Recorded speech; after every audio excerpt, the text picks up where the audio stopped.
Bonjour les amateurs de voitures, Ross aujourd'hui m'apporte la Toyota Corolla Cross hybride SE 2023 quand même.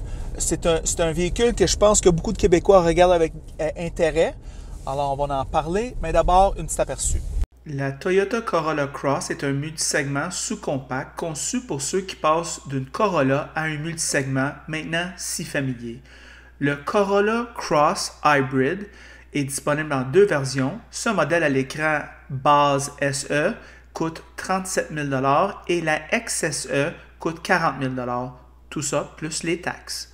Le modèle, tout équipé, est une bonne affaire. Climatisation à 2 zones, roue 18 pouces, système audio JBL, siège électrique 10 directions, toit ouvrant électrique et phare anti-brouillard ADEL. Il s'agit d'une catégorie hyper compétitive au Québec, la concurrence est redoutable. Le moteur et la transmission CVT sont les vedettes du spectacle. Ce 4 cylindres hybride a une consommation de 5,2 litres en ville et 6,2 litres sur l'autoroute avec 194 chevaux combinés.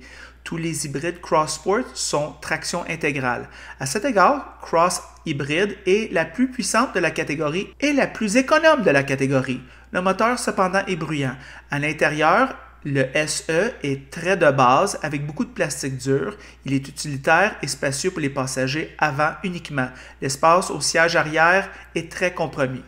L'espace dans le coffre est bon. Et bien sûr, la fiabilité Toyota rassure avec le système de propulsion complexe et la Cross hybride est silencieuse sur l'autoroute. Ce modèle de base est livré avec un système d'infodivertissement 8 pouces, CarPlay Auto sans fil et un système de climatisation automatique, des sièges avant chauffants et un volant de cuir ainsi que des roues 17 pouces. Alors nous voilà de retour. Ross, qu'est-ce que tu en penses de ce véhicule-là? Bien, première génération du Toyota Corolla Cross hybride. On avait essayé dans le passé le Toyota Corolla Cross normal, à moteur à combustion seulement. Top safety pick selon l'IDHS, fait que quand même sécuritaire de ce point de vue-là. Braquette de prix, là j'ai pris la braquette de prix essence et hybride confondus. Ça va de 29 242 $ pour le modèle de base à essence, jusqu'à 40 247 $ pour le modèle hybride tout équipé.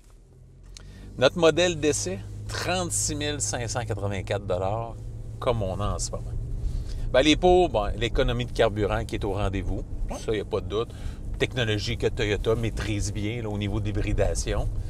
Quand même un bon comportement routier. La suspension est pas trop ferme, pas trop mollasse, pas trop molle. Un compromis entre les deux pour nos routes caoteuses là, du Québec. Capacité de remorquage, bien, pour le créneau, vu qu'on est dans un sous-compact, on parle de 687 kg ou 1500 livres. Fait que c'est quand même pas si mal, c'est quand même acceptable de ce point de vue-là. Un bon groupe motopropulseur, moteur-transmission, très fiable, il n'y a pas de doute là-dessus. Fiabilité assurée. Ce véhicule-là est dérivé d'un Toyota Corolla. Fait qu'on part avec une bonne base de ce point de vue-là. Quand même une bonne polyvalence de l'habitacle, en abaissant les sièges arrière, des choses comme ça. Un coffre décent. Puis le système d'infodivertissement qui est quand même en progrès également, parce que c'était pas la force du manufacturier de ce point de vue-là. Fait que beaucoup plus clair, plus de couleurs, un peu plus facile à utiliser que dans le passé. Les comptes, bien évidemment, la version hybride est dispendieuse. Que vous prenez le SE ou le XSE, c'est très dispendieux. Puis pratiquement autant d'argent que des modèles un peu moins équipés dans le Toyota RAV4 hybride. Fait que c'est un pensez-y bien. Là, je pense que le RAV4 là, est une meilleure aubaine de ce point de vue-là. Groupe motopropulseur un peu bruyant, surtout si on y va en forte accélération. On a une CVT ici. Quand on appuie sur l'accélérateur, ben c'est fiable, il n'y a pas de doute. Par contre, ben, l'accélération là, est bruyante, comme on peut en voir un exemple en ce moment. Fait que, on le voit que c'est un peu bruyant. Ça répond bien, c'est réactif, tout ça, mais il manque un peu d'insonorisation. Puis le groupe motopropulseur est un peu bruyant. Espace restreint à la banquette arrière, moi je te dirais que ça, en bon québécois, c'est pratiquement le deal breaker. Présentation intérieure, ben c'est plastique. Il y a un peu de... Il y a du piano laqué, là, couleur noire, là, laqué, qui est un petit peu... qui va être salissant, qui va être difficile à entretenir pour garder propre. Fait que ça, c'est un choix un petit peu, là, un peu spécial de la part du manufacturier. Par contre, c'est bien assemblé, il n'y a pas de problème. La qualité est là. La concurrence, beaucoup de joueurs, Buick encore GX, Chevrolet Trailblazer, Fiat 500X, je la nomme parce que c'est par politesse, parce que elle est dans le créneau et elle est dans l'échiquier automobile nord-américain, mais pour pas longtemps, selon moi. Honda HR-V, Honda Kona, on peut penser au Jeep Renegade, un autre qui devrait partir bientôt également. Kia Niro, Kia Seltos, Mazda CX-30, Mitsubishi Eclipse Cross, Mitsubishi RVR. On peut penser au Nissan Qashqai, mais qui devrait partir ça aussi, qu'on ne reverra pas sur l'échiquier nord-américain non plus en 2024 ou 2025. Subaru Crosstrek, qui est un vendeur là, incontesté au Québec, très populaire au Québec. Puis pour finir, le Volkswagen Taos. Fait que beaucoup de joueurs pertinents, beaucoup de joueurs intéressants. Et évidemment, Toyota Corolla Cross ne fait pas cavalier seul. Fait que, quelles sont tes premières impressions sur le Toyota Corolla Cross Hybrid SE All-Wheel Drive 2023? Mais avec les taxes, Ross, c'est quasiment 45 000. Ah, c'est pas donné. C'est pas le modèle tout équipé. En plus. C'est une sous-compacte. Ross, je vais commencer avec un statement of principle. C'est-à-dire que je vais commencer avec une prémisse de base. Si je vais avoir des plastiques durs partout, si je vais avoir un design intérieur qui vient de la Corolla, si je vais avoir des bancs faits concaves qu'après 1 heure, ton dos va être à bout.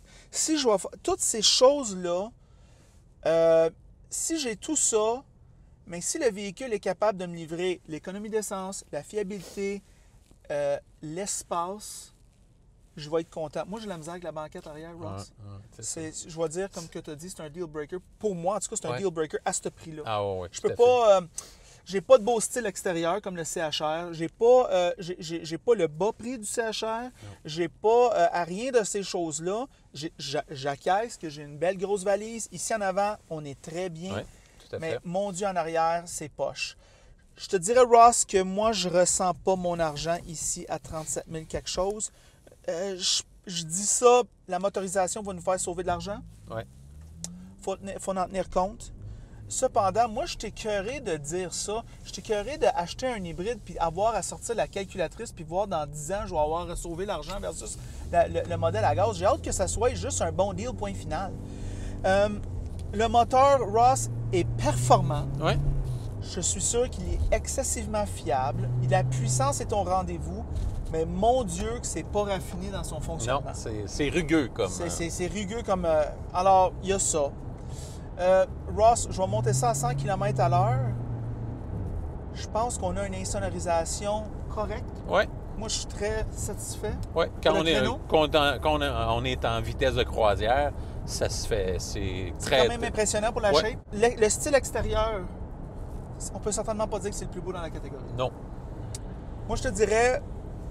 C'est un de les moins beaux. Je ne suis pas en train de dire qu'il est laid, mais c'est un des moins beaux. Il y a de l'air fonctionnel. On a des roues très raisonnables de 17 pouces. J'adore. Avec un flanc 65 ratio. C'est écœurant, ça. Fait que ça, c'est très bon pour la Trail de Montréal. C'est très bon pour nos routes. Toutes ces choses-là. Le système hybride, très bon pour nos routes. Nos routes sont trop petites. Ça fait...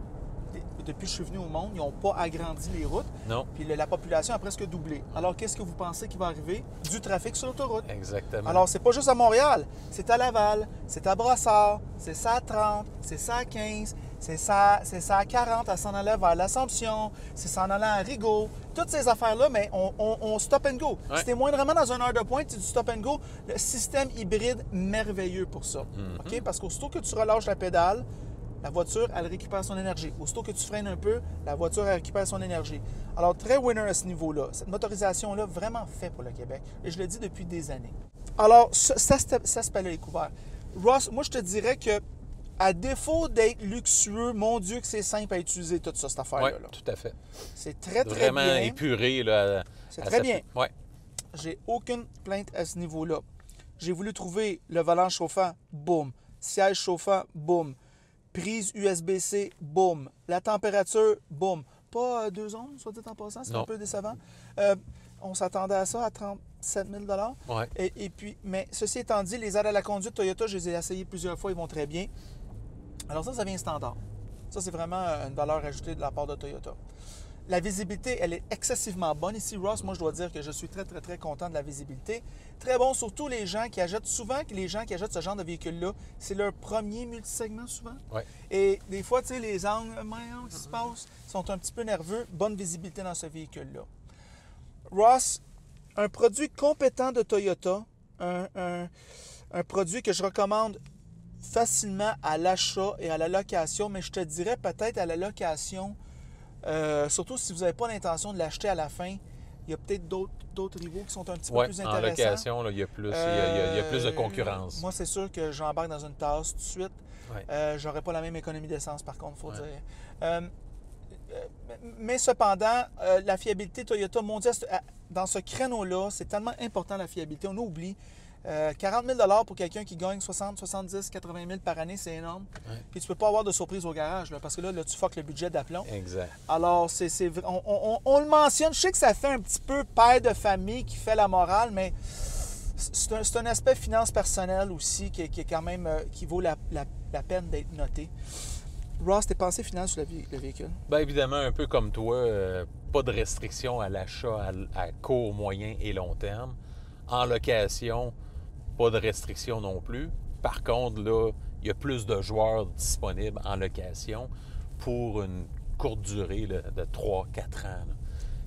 Vraiment, ce véhicule-là, je le prioriserais pour l'achat. Pour des finances personnelles, puis qu'on vise du long terme, on vise un achat qui va être rentable là, après plus de 8, 9, 10 et même 12 ans.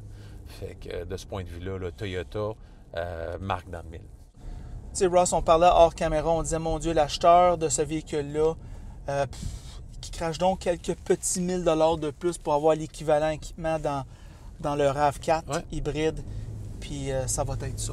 Exact. Et c'est ça nos pensées du très bon Toyota Corolla Cross hybride SE. En passant, si vous aimez la vidéo, aimez-le. Si vous ne l'aimez pas, aimez-le pas. Et si vous l'aimez beaucoup, mais franchement, abonnez-vous à la chaîne. Et c'est tout.